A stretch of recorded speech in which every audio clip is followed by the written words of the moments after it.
everybody, what's up? Welcome back. This is going to be a quick one. Recently I was able to take a few days off of work and I headed down to Alabama to see some family members, and we ended up driving a little bit further south and checking out the Eden Gardens State Park down in Florida.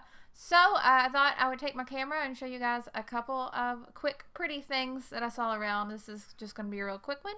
Mostly lots of azaleas and camellias, or camellias. I'm not sure how you say that.